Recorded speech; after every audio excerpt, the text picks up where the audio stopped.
पाकिस्तान ने मुश्किल वक्त में सऊदी अरब का साथ निभाया। मोदी ने अमेरिका से ईरानी जहाज गिरवाकर गद्दारी की। पाकिस्तान से सीखो कि किस तरह सऊदी अरब और ईरान का साथ दे रहा है। मुश्किल हालात में पाकिस्तान के सिफारती किरदार पर एक बार फिर बहस छिड़ गई है। मुसीबत के समय ही पता चलता है कि असली दोस्त कौन है और कौन सिर्फ मौका देखकर साथ खड़ा होता है, यानी कि कौन गद्दार होता है। मध्य पूर्व की राजनीति में अभी कुछ ऐसा ही नजारा देखने को मिल रहा है। एक तस्वीर सोशल मीडिया पर तेजी से वायरल हो रही है। इस तस्वीर में एक तरफ बैठे हैं असीम मुनीर और दूसरी तरफ बैठे हैं खालिद बिन सलमान। ये तस्वीर सऊदी अरब की राजधानी रियाद की है और इसे खुद सऊदी अरब के रक्षा मंत्री खालिद बिन सलमान ने अपने सोशल मीडिया अकाउंट पर साझा किया। ट्वीट में उन्होंने जो लिखा उसने पूरे माहौल को और गर्म कर दिया। उन्होंने लिखा कि पाकिस्तान के सेना प्रमुख के साथ ईरान के हमलों और क्षेत्रीय सुरक्षा पर गंभीर चर्चा हुई और यहीं से शुरू होता है बड़ा सवाल कि क्या पाकिस्तान अब सऊदी अरब के लिए सीधे ईरान से टकराने को तैयार है। दरअसल मध्य पूर्व में इस समय तनाव लगातार बढ़ता जा रहा। एक तरफ ईरान और दूसरी तरफ सऊदी अरबिया के बीच आरोप प्रत्यारोप तेज हो चुके हैं। सऊदी अधिकारियों के मुताबिक हाल के दिनों में ईरान से जुड़े ड्रोन और मिसाइल हमलों ने उनकी सुरक्षा को लेकर चिंता बढ़ा दी है। इसी खतरे को लेकर पाकिस्तान के सेना प्रमुख असीम मुनीर सऊदी अरब पहुंचे और उन्होंने सऊदी रक्षा मंत्री खालिद बिन सलमान से लंबी बैठक की। इस बैठक में चर्चा हुई कि अगर ईरान के हमले जारी रहते हैं तो उन्हें कैसे रोका जाए और सऊदी अरब की सुरक्षा को कैसे मजबूत किया जाए। इस पूरे घटनाक्रम की जड़ में साल 2025 में हुआ एक बड़ा रक्षा समझौता है। पाकिस्तान और सऊदी अरब के बीच हुए इस रणनीतिक समझौते के तहत दोनों देशों ने सैन्य सहयोग को काफी बढ़ा दिया है।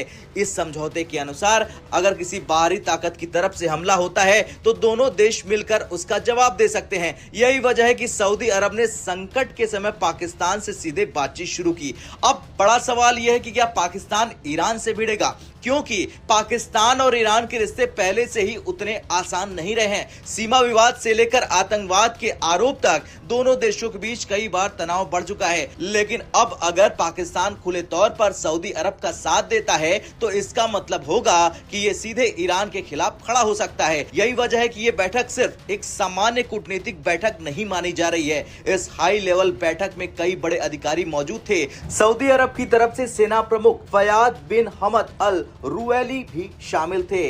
इसके अलावा सऊदी इंटेलिजेंस सलाहकार भी इस बैठक में मौजूद रहे। पाकिस्तान की तरफ से सेना प्रमुख के सचिव मोहम्मद जावेद तारिक भी बैठक में हिस्सा लेने पहुंचे। बैठक में इंटेलिजेंस शेयरिंग, सैन्य सहयोग और संभावित संयुक्त प्रक्रिया पर चर्चा हुई। सूत्रों के अनुसार इस बैठक में पाकिस्तान के सेना प्रमुख ने सऊदी नेतृत्व को भरोसा दिलाया कि अगर सऊदी अरब की सुरक्षा को खतरा हुआ तो पाकिस्तान उसके साथ खड़ा रहेगा। यानी पाकिस्तान ने साफ संकेत दे दिया है कि वो सऊदी अरब को रणनीतिक और रक्षा समर्थन देने के लिए तैयार है। यह बयान मध्य पूर्व की राजनीति में बड़ा संकेत माना जा रहा है। इस पूरी घटना ने मध्य पूर्व की बदलती राजनीति को भी सामने ला दिया है। एक तरफ ईरान है जो अपनी सैन्य ताकत बढ़ा रहा है, दूसरी तरफ सऊदी अरब है जो अपने सुरक्षा साझेदारों को मजबूत कर रहा है और इसी बीच पाकिस्तान खुलकर सऊदी अरब के घर पहुंच गया और वो साफ नजर आ रहा है। लेकिन इस पूरी कहानी में एक और देश है जिसकी भूमिका बेहद अहम है और वो है इंडिया, यानी कि भारत खा जा रहा है।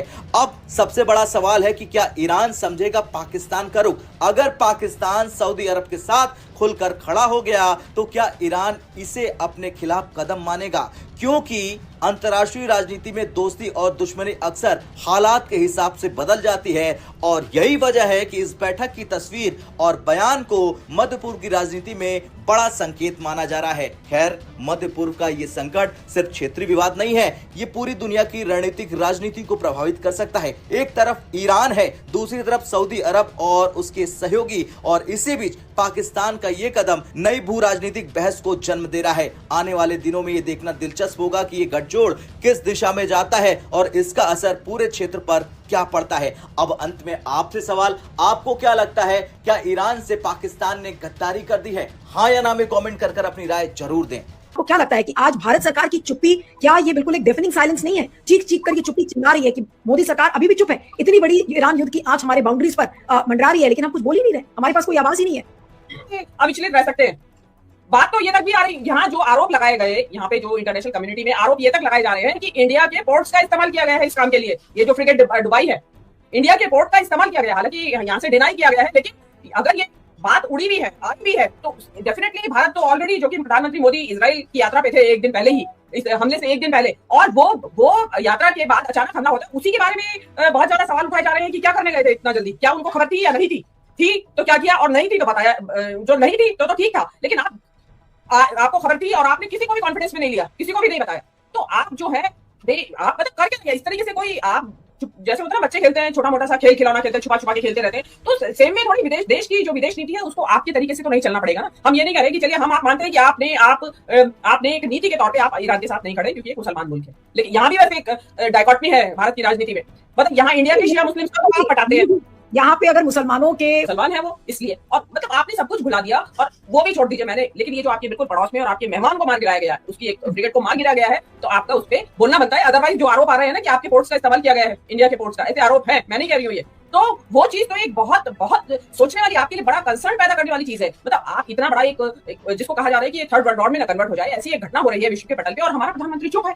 सवाल दुनिया, हम जो भारतीय जनता है वो आपस में ही बातचीत कर रही है, और उसमें क्या होता है, देखिए अफवाहें उड़ती है, मिस इन्फॉर्मेशन डिसइन्फॉर्मेशन जाती है, फिर आप लोगों को अरेस्ट करते हैं कि आप क्यों कर रहे हैं ऐसा, आप डिसइन्फॉर्मेशन फैला रहे हैं, मिस इन्फॉर्मेशन। अरे आप बताइए ना अच्छे से, आप सेटिस्फाई कीजिए, जो जनता जो कह रही है उसको सेटिस्फाई कीजिए।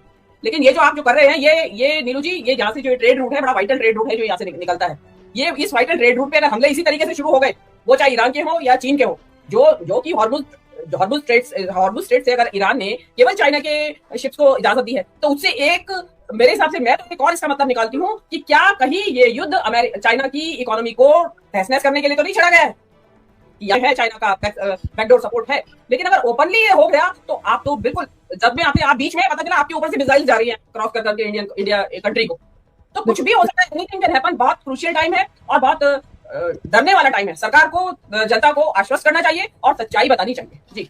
ईरान के बढ़ते हमलों से परेशान सऊदी अरब ने अब पाकिस्तान को फोन घुमाया है। सऊदी अरब के क्राउन प्रिंस मोहम्मद बिन सलमान ने पाकिस्तान को पिछले साल सितंबर में हुए डिफेंस पैक्ट की याद दिलाकर ईरान पर हमला करने के लिए कह रहे हैं।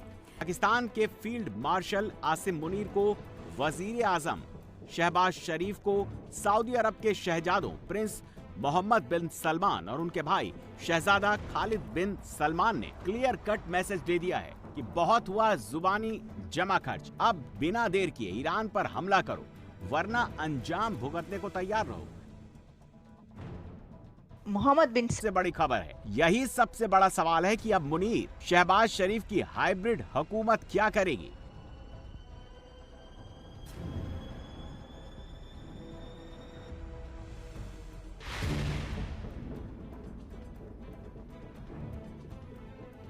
अट्ठाईस फरवरी को शुरू हुए मिडिल ईस्ट की जंग के पहले ही दिन से ईरान लगातार सबसे बड़े अरब देश सऊदी अरब को टारगेट कर रहा है। ईरान अब तक सऊदी अरब में रास तनूरा में सबसे बड़ी तेल रिफाइनरी, राजधानी रियाद में अमेरिका की एम्बेसी, प्रिंस सुल्तान मिलिट्री बेस पर ड्रोन और मिसाइल से हमला कर चुका है। ईरान के हमलों इसी के बाद सऊदी अरब ने पाकिस्तान को याद दिलाया कि उन दिनों का जो मुआहिदा, जो एग्रीमेंट है, उस पर अब अमल का वक्त आ गया है। दोबारा दोहरा देता हूं, ईरान की जानिब से इलाकाई सलामती और इस्तेहकाम को नुकसान पहुंचाने वाले इक़दामात की मजम्मत की गई। शहजादा खालिद ने कहा कि ईरान दानिशमंदी का मुजाहरा करे और गलत अंदाजों से बचे।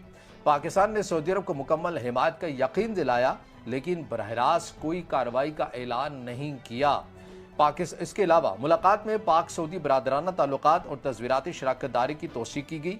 ये मुलाकात ईरान के हमलों और इलाकाई कशीदगी के तनाजुर में हुई, जिससे खित्ते में अमन की कोशिशों पर जोर दिया गया। क्या अब सऊदी अरब के साथ जो पाकिस्तान का मुआहिदा है, एक पर हमला दूसरे पर हमला, क्या इसके तहत अब पाकिस्तान जो है वो ईरान के खिलाफ जाएगा?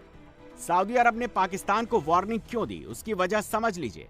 असल में पाकिस्तान ने पिछले साल सितंबर में सऊदी अरब के साथ म्यूचुअल डिफेंस पैक्ट किया था। सऊदी पाकिस्तान समझौते के मुताबिक किसी एक मुल्क पर हमला दूसरे पर भी अटैक माना जाएगा, और अब ईरान लगातार सऊदी अरब पर ड्रोन और मिसाइल से हमला कर रहा है।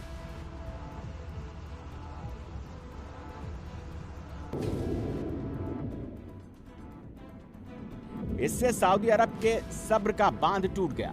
सऊदी अरब के डी फैक्टो रूलर वली अहद शहजाद सलमान ने सीधे शहबाज शरीफ को फोन करके वार्निंग दे दी। तो उनके छोटे भाई और सऊदी अरब के डिफेंस मिनिस्टर खालिद बिन सलमान ने आसिम मुनीर की क्लास लगा दी। पूछा कि आखिर किस दिन के लिए ये एग्रीमेंट हुआ था। हमारे सामने जो है, ठीक है जनाब, और ये एक ऐसा सिनेरियो है कि जिसमें पाकिस्तान के बारे में ये एक्सपेक्ट किया जा रहा है कि हम जाके ईरान सऊदी अरब के साथ मिलकर लड़ेंगे। हमारे बारे में यही कहा जा रहा है ना कि भाईजान इन्होंने लड़ना है। अब देखिए, पाकिस्तान के ताल्लुकात जो हैं वो बड़े ज़बरदस्त हैं सऊदीज़ के साथ और ईरानियों के साथ भी हैं। हमने अपने ताल्लुकात को बैलेंस रखना है और हमने ईरान को मेक श्योर करवाना है कि भाई साहब आप जो है ना सऊदी अरब पे हमला ना करो।